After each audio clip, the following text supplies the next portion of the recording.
How's everybody doing? This is Tim here at Mayberry Farm, also known as Surviving Maine on a 20-acre farm. Today, we're going to bore a John Deere B cylinder. I'm starting kind of late. It's actually 3 o'clock.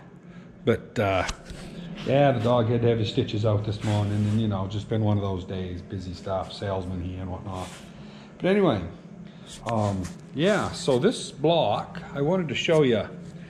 It's still got these quality control stamps on it, which makes me very happy. Means it's original surface of what John Deere put out. Got a scratch right there from somewheres, but everything's in excellent condition. I'm going to sand it up good. The reason I like to see that is if somebody had turned this on, you know, put it on a broach or something and milled it down to get a good surface again at some point in its life, then you can't trust the deck to the bore, because when we set a Van Norman boring bar on that, everything runs off of the deck and no other way around it, you know. So anyway, if that had been milled, I probably would take it to a friend who has a line boring bar, you know, a regular boring mill, and have him actually set up on the cylinders and then bore it for me, and then I'd come back and hone it and we'd put it back together and everything would be right. That's the problem with the 777. They set on your deck, and if somebody's frigged the block up, you're kind of at the mercy of, you know, however much money you want to spend, because you're not going to get a true hole, and if you don't get a true hole, you'll have a wrist pin knock if it's gone off sideways. Now if it goes the other direction, where you know, if it goes off this way, then your wrist pin will take it out. But if it goes off this way at all, you get wrist pin knocks. So, and it'll also weigh your connecting rod funny. So anyway, right now we're doing good. I'm gonna clean this up. I'll get the boring bar out, and we'll do a look at stuff, and I'll explain things as I go. So I've sanded this all up and got it all clean. It's got a scratch right there I'm not really thrilled about, but it's been there for a long time, so I'm not going to worry about it. And I took a file. There was a raised area there, and there was a couple of them on this edge here, so I took a file across that. Other than that, it looks pretty good. This right here is the tool that actually holds the boring bar onto the block, and I'm going to have to do this one-handed, but that goes down in, and this right here, when you turn that screw, will run that leg out. So I'm going to shut the camera off because it takes both hands, and I'll show it to you after it's in. Okay, so I wanted to show you this. This right here is what's down in the cylinder. There's already one in there. But you basically turn this screw right here, and it will run that leg out. And I had to do it one-handed, but hopefully you can see how that goes in and out. And this here is what the boring bar pulls on the bottom of that other skirt. And then this button head right here on the top is what your boring bar actually is held on with. So anyway, I'm going to set you up here, and I'm going to put that boring bar on top after I wipe it up. I've got this laid back now, and I've already wiped off the bottom, and it's all good and smooth. So these cat's paws, I got to look in the box and see what size I have missing, and that will tell me whether or not those are the right ones. They're probably not.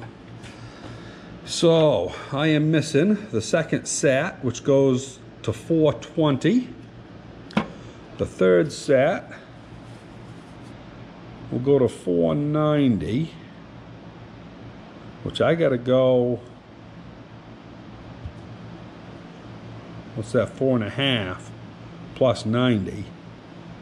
So yeah, I should need the fourth set. 1, 2, 3, 4. I should need this set right here. And anyway, I'm going to start pulling these off. I got to run the boring bar down an inch or two, and we'll trade these out. I forgot to tell you, this boring bar only goes to 5.343. And of course that's under the capability to do a John Deere A. So what I did was I made a set of cat's paws that will do a John Deere A. And it's about the limit of the machine. You know, as far as your tooling, you got to have them way out. But it works. You can't take a heavy cut. But anyway, yeah, so we're going to set them 4 right out. We'll swap them out. Anyway, they just come out with a screw. Nothing major. Put them back in the box.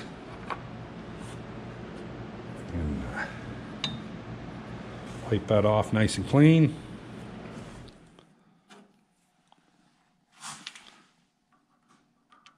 And then you just stick that next one right on.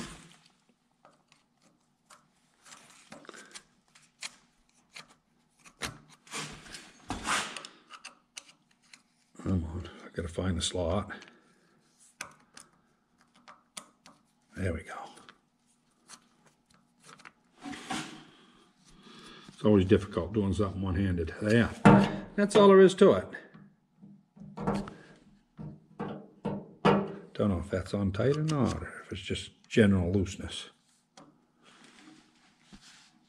Yeah, it's tight. Yeah. So anyway, yeah. There's just the 4 of these to do, and I'll bring you back. Well, we'll see here if we can get this old girl up onto the cylinders. There we go. Jack it all the way up.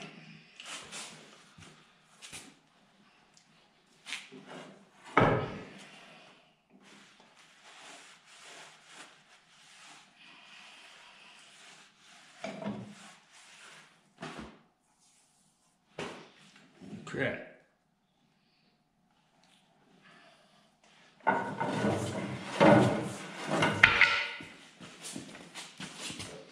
What I'm going to do is just set it down and tip it up.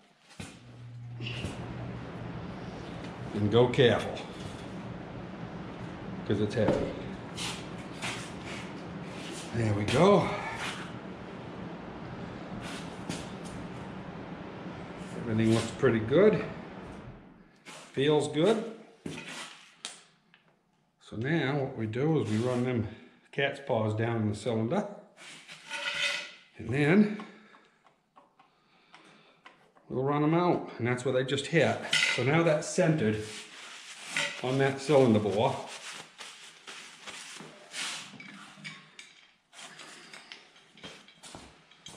And now this right here, that button on there that I had on the back cylinder goes right in here.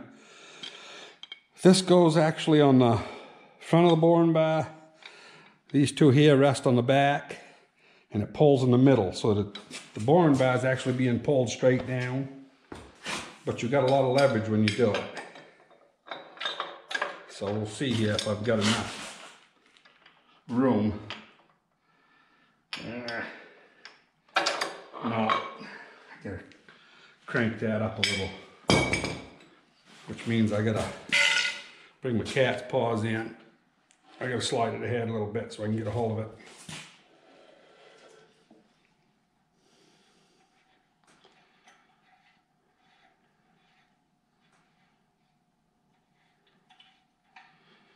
Okay, hopefully that'll do it here, because like I say, I'm getting close to out of threads on that.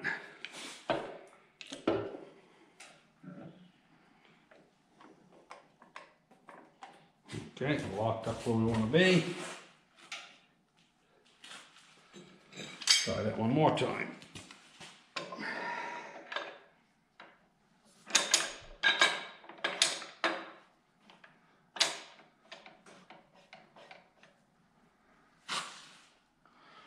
Yeah.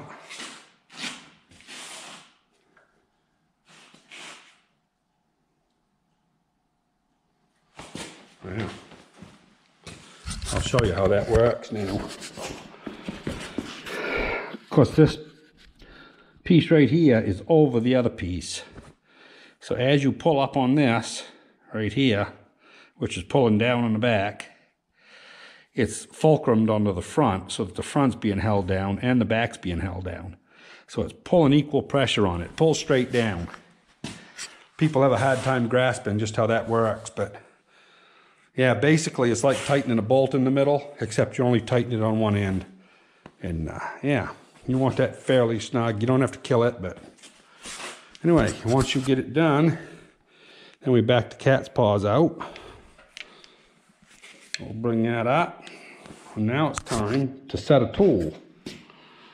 And we will see here if we can make a, I don't know, probably a 20 thousandths cut. It won't take too much to a time. If you try to take 30, you can put it in low gear and go 30. And you might even be able to go more than that. But it makes more heat on the tool.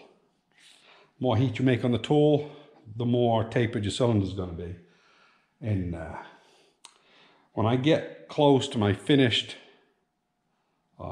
dimension, when I figure out what tool I'm going to use for my finish, I'm going to put that tool in my pocket.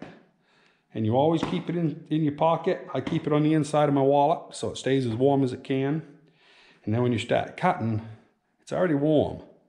And it usually will run right around 100 degrees when you get done a cut, if you're not cutting too much. And it takes a lot of the taper out. If you start out with a cold tool like these here, and you get that all set, of course this only has to grow a 1/2 thousandths in length to change the bore 1/1000ths. So, you know, you got to be careful about temperature. And yeah, probably this one here will be the one I probably finish with. Yeah, it's pretty good looking. Yeah, that's nice and crisp. I'll probably finish with this one, and it's cold. So I'm going to put that right in my pocket right now. And when I set it, when I get ready to do my last one, it'll be warm already. And even if I do it after supper, which I probably will, because, you know, time's going by. I did a lot of sanding, a lot of dubbing. It's been an hour since I started filming. And that's how it is when you don't use stuff every day. Stuff gets all crapped up. But anyway, yeah, so we got to go,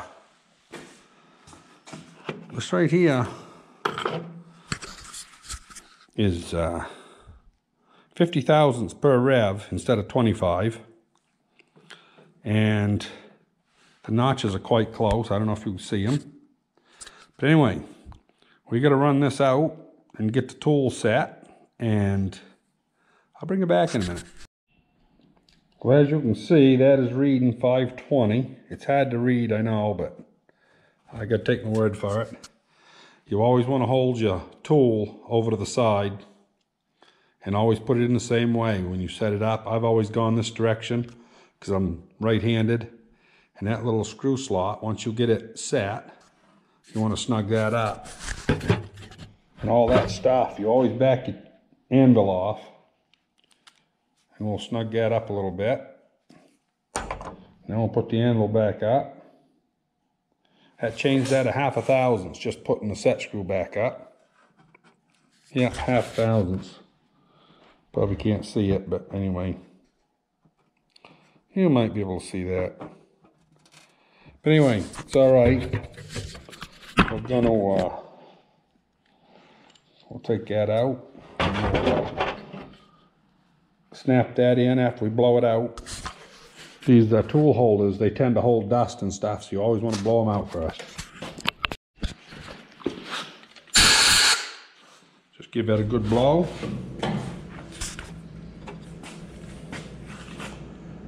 And then you got to put this in.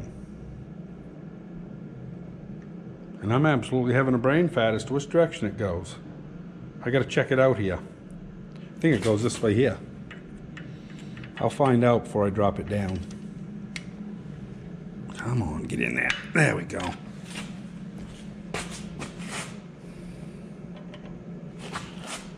Yeah, it looks right. So, what we'll do is we'll disengage that handle. You don't want to push it in because that makes the feed go. I gotta get a power cord here. Yeah, we'll bump that, just make sure I'm going right. Yep. So, this here's locked down.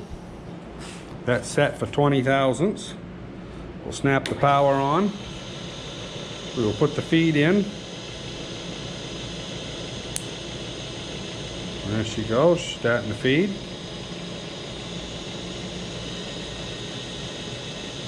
Of course, the cat's paws, you don't put them in until you get down a couple inches, but I probably should have ran it down closer and we wouldn't have to wait for it, but not bad. Sounds good.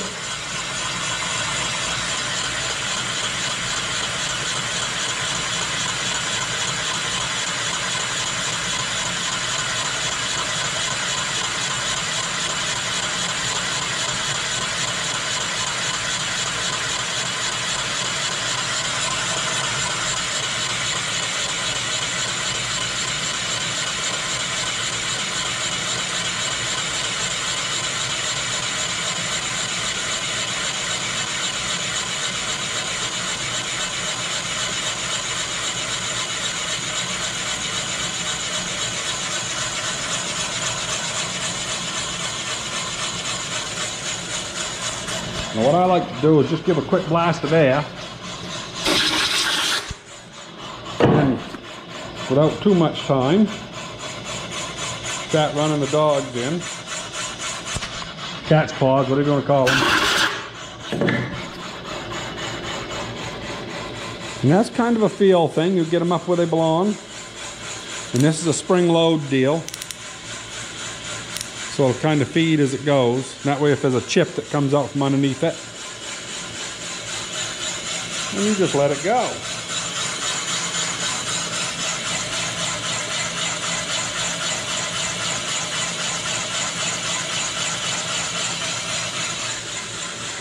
Yeah, seems to be good. So anyway, when we get to the bottom of this, you always want to back your cat's paws off, run your tool to the front, loosen up the boring bar, and then shove it back to the cat's paw, and then back your cat's paws off a little more, blow the dust out. That keeps your tool from scratching anything, and it'll keep the cat's paws from scratching. So you kind of want to have it in the middle, and especially on the last cut. We can walk it right up through on the first few cuts, but yeah, that thing's cutting good. I'm gonna go get a light and I'll bring you back. Yeah, coming out nice. It's not worn that bad on this cylinder. 20 thousandths would have cleaned it if they made 20 over pistons. But yeah, it's gonna come out good. The other one over here is the worst one. This one's got probably 25, 30 thousandths wear. Not really sure. But yeah, when we get to the bottom, you'll just hear it stop cutting if you're doing it. So what I'll do is I'll show you how to set that back. Of course, every couple, 3 inches, just give that a little feel. Make sure that there's drag on the cat's paws. And if you go to where it's not cutting anymore, you may want to take this and unload it. Because what it'll do is it'll spring out on you. And then when you get down to the bottom where it's cleaning, it'll really put a load on the cat's paws. And it'll distort the cylinder and all kinds of crap. And you could do damage to it. So, kind of got to be careful. But yeah, the old 777s, I mean, they're a nice old machine. There was all kinds of different companies made these boring bars, you know, different makes. And they're all good. If you ever go to buy one, make sure you get the tooling with it.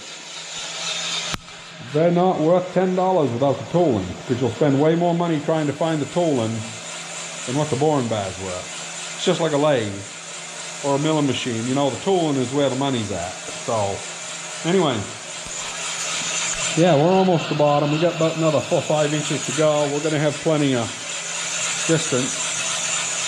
Now on a John Deere A, even though I got the long cat's paws, You have to bore through until you get to the end because you run out of travel. And yeah, I forgot to take this out. I don't know if I can get it out now. No, I may not be able to get to the bottom of this cylinder.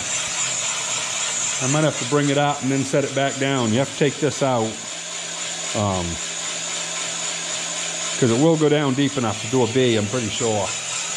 With the John Deere A, you have to bore in as far as you can go and then flip the cylinder over and set it up on the skirt of the cylinders and bore in from the other direction, or at least I do. You need a 888 to be able to bore straight through. This one doesn't have the capacity, but I have bored John Deere A's with it before. It's kind of one of those things, you gotta feel your way along on it. But anyway, I'll bring you back here in a little bit. Okay, so I'm at the bottom of the cut. I did have to take off that automatic stop. That's sitting right there. But anyway, I don't know if I can get you there to where you can look down there or not, but you can see, I don't know if you can see it or not, there's a tool down there moving. And you can see it a little bit. Anyway, you put that right here in the front where you put it in. And then these cat paws, you just back them off a little bit. And then you loosen this up and you'll reset it. But we're not on our last pass. So what we're going to do is back that up. And we'll let it scratch on the way up. It won't hurt nothing. See here what we can do.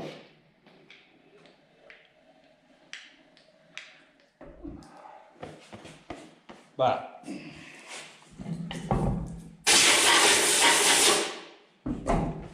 now we got to pull that. Got to pull the tool out, and it hooks right in the bottom right here with this little homemade tool. See here if we can get that without knocking you on the ground. There we go. Now, of course, we've made all kinds of cast iron dust, so that's why you always blow them out before you put it back in. So we're going to set that there. I'm going to slide this back, and I'm going to see exactly what we're measuring here for a bore. And I still got shadows where it was pitted on the top. It's funny, the top of the cylinders on both of them, I don't know if you can see this other one or not, but I think that's where my oil pumping was coming from. Yeah, see that rusting on the top of the cylinder down there? So both of them are like that, and I think that the oil ring travels down below that. So I think that's what was holding and bringing our oil up. Anyway, yeah, so yeah, I can even see the ring where I started and stopped, but that's all right. So anyway, we'll see if we can't just rotate this a little bit. Yeah, that should be enough right there. Don't have to actually move it, just rotate it. And yeah, it didn't clean all the way. Close. Like I say, it's too bad they didn't make 30 over pistons, you know?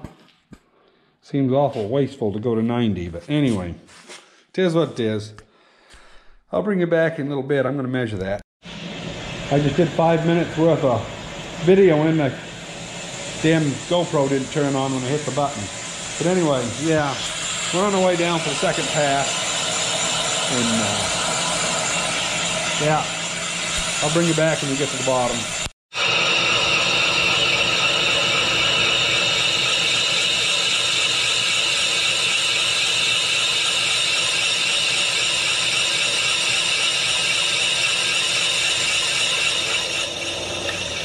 And that's it.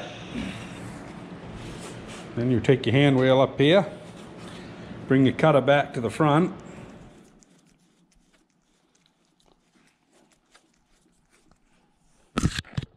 Well, it's hard to see down in there with the camera. But anyway, you got to take my word for it. It's right there in the front right now. And like I say, back your cat's paws off. And I'm going to scratch it up over the top. I'm not worrying about it. Disengage that. Oh, the wrong way.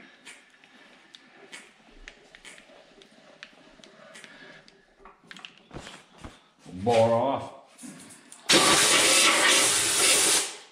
Yeah, we got a clean cylinder all the way top to bottom. Other than the little scratch I just made. But, and actually, it didn't even make a scratch. That's pretty good. Yeah, I don't know if you see that or not, but there's a little tiny scratch there that would actually hone out. Yeah, so that's how I do it. On the last trip, though, I will loosen the stop, slide it back, and then back the cat's paws in the rest of the way, and then the bit isn't touching anything, and the cat's paws aren't touching anything, and then you bring it out, and then you got no chance of scoring on your last pass. But I've gone 40 thousandths. It cleaned on this side, and it's supper time, so I'm gonna quit. But anyway, after supper, we'll finish this. I'll be back. Well, I just made the last pass, and as you can see, I'm hitting right at 1 thousandths under, which is perfect for my liking. You know, when I hone this, if I can still see a shadow of the boring marks, I could care less. It's not a racing engine. I've actually, it's gonna sound crazy, but I have bored engines just on John Deere's before. Bored them 2 size and ran them. And they whistle for about 2 hours. After they're done whistling, they're broke in. They don't whistle anymore. They don't burn oil, but they do whistle. So, and it says right in the book, you know, here, what there is. Well, I read it in one of the manuals somewheres, that they do say if the, you know, cutter's cutting good, you can bore a size, but we're 1 thousandths under, right where I wanted to land. Yeah, came out nice. So I'm gonna move the boring bar over, and before I start on the other side, I'll show you those shadows there where the rust was, and I think that's where my oil burning problem's coming from. Well, I'm gonna let you down in that cylinder. I don't know if you'll be able to see this rust or not, or where the rust was. But I think that right there is where my oil pumping situation was coming from, because you can feel it with your fingernails. And both cylinders had it. I don't know why the tops of the cylinders, you know, because it's on the top. The bottom looks like brand new. Of course, the oil always soaks down to the bottom, so I don't know. It is what it is. I'm going to bore this one here out. I went, that one's 89 thousandths I went. So I got 1 thousandths left to chew out, and I'm going to do the same on this side. I'm not going to film it. Anyway, if anybody out there has one of these and never's used it, I hope that might help you. I didn't show you everything that there is to know, but I think just enough to be dangerous. And anyway, hope you enjoyed it. Don't hesitate to hit the like button and subscribe. We'll talk to you on the next one. Well, just as a footnote, they're both bored. I got 1 thousandths and 1/4 to hone off this one. I got 1 thousandths off this one to go. So we're good. 90 thousandths it is. So anyway, we'll talk to you later.